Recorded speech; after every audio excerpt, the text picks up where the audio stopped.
All right, good morning. Again, my name is Letisa Hernandez, and I'm one of the local context administrators for the NCI CIRB. Let's see. As was already spoken, the NCI CIRB is comprised of 4 boards. We have the late phase emphasis, the early phase emphasis for adults, as well as the cancer prevention and control, and pediatric CIRB.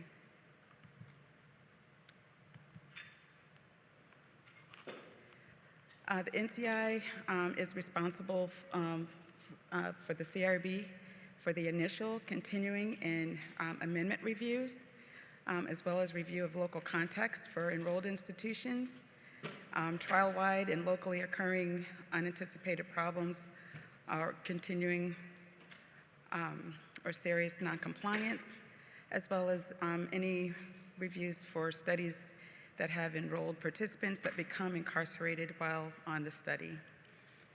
Institutions are responsible for providing their component and affiliate institutions, as well as their oversight for research, adequate staff and resources. They need to notify the CIRB of any PI changes, as well as identifying and reporting any locally occurring unanticipated problems or serious continuing noncompliance. They're responsible for their HIPAA, as the NCI CIRB is not a privacy board, so we do not review or approve those. And they need to maintain a regulatory file as well.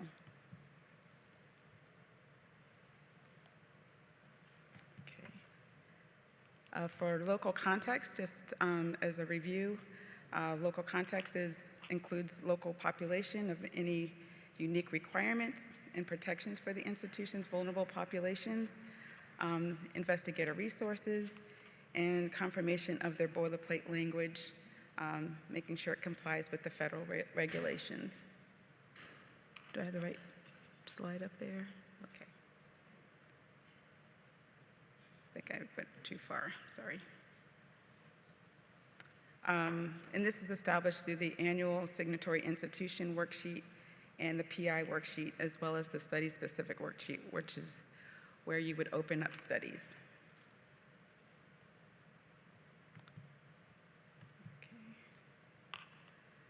Okay. There's several worksheets that will need to be completed throughout the life cycle of your research. The annual signatory institution worksheet and the annual PI worksheet, they are completed at the time of enrollment, and then they are updated annually as needed.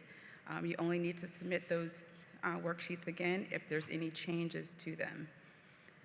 Study-specific worksheets is where you'll open up studies for the PI. The closure worksheet, which we'll go through a little bit in more detail. The change of PI worksheet, unanticipated problem or serious and continuing noncompliance worksheet, request for assent waiver worksheet, and notification of incarcerated participant worksheet.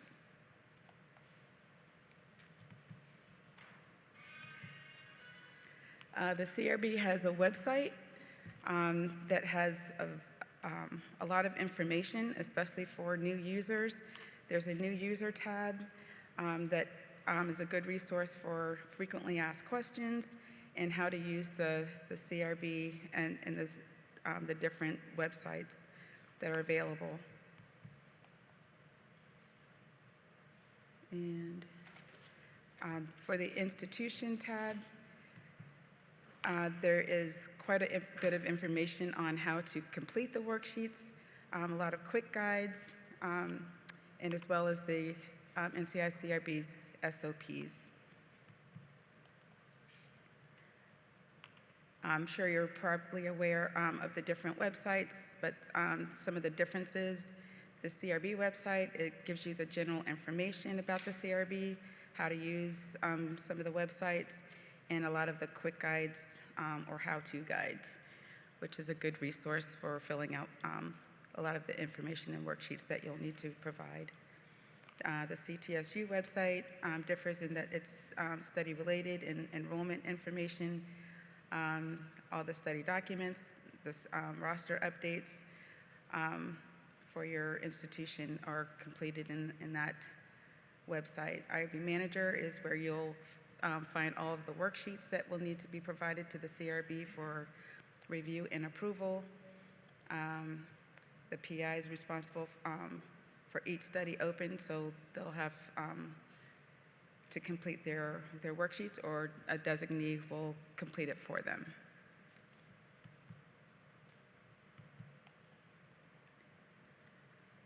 Just a little bit about the closure worksheet, because we had some changes with those. The closure worksheet is completed in IRB Manager, as stated before. You can add about 10 studies for each PI at a time for each worksheet submission, but the requirements must be met before you can close those studies. The study needs to be closed to accrual at the signatory institution and all of the component and affiliate institutions relying on that signatory institution. All study participants have completed study intervention and follow-up activities, or no study participants were ever enrolled.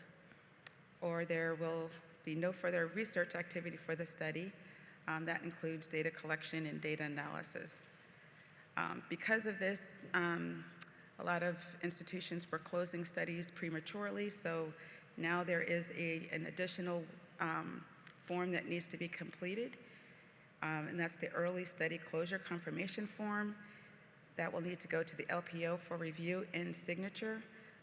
This is required for all studies, even those where no participants have been enrolled. And the only time that you do not need that form filled out is if the studies was terminated, or the LPO has determined no longer required further data analysis. So, but you would still need to attach that, that documentation to the worksheet so it doesn't get returned to you. A little bit about short forms. Short forms can be used if there's no eligibility restrictions requiring participants to speak certain languages. The institution's policy permits the use of short forms, and if the CIRB approved translated consent form is not available. For studies with the Spanish version of the consent form that's posted on CTSU, the Spanish version of the consent form should be used. So that means that you would need to have your boilerplate language translated into that language. CIRB-approved translated short forms are available on the CTSU website in 43 different languages, or your institution's short forms can be used, but if they would need to be approved by the CIRB. The CIRB does not have a policy for short form use, so you will rely on your institution's short form policy.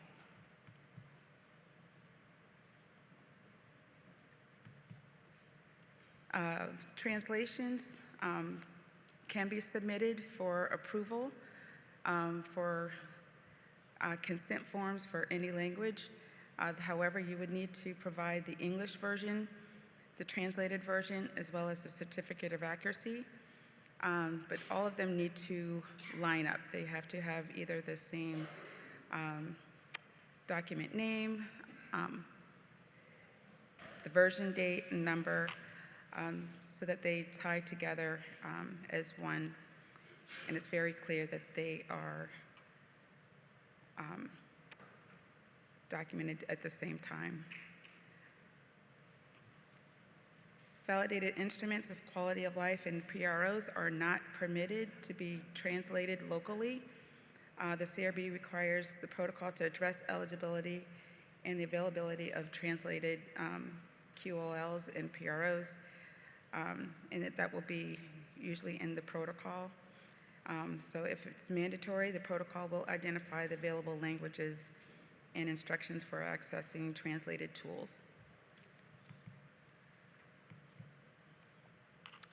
And this is just a brief overview of the English, Spanish, and the certificate of accuracy must match.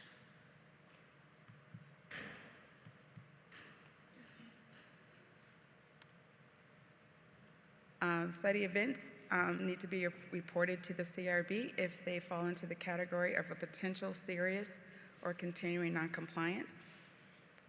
So the CRB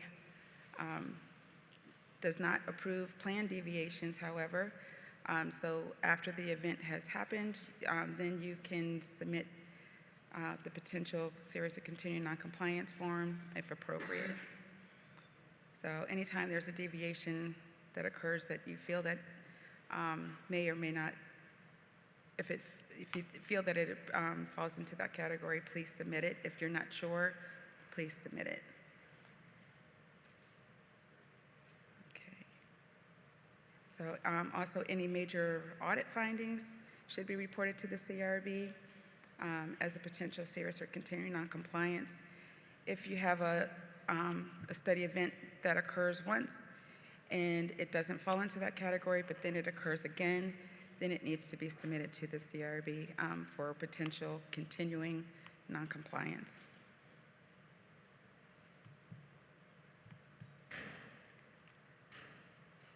The CIRB remote consent policy, we have a couple of just a quick highlights for those, and as well as e-signature and e-consent.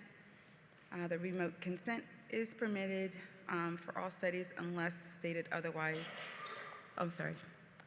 Unless stated otherwise in the protocol or determined by the CIRB. The use of remote consent is dictated by your local policy as well.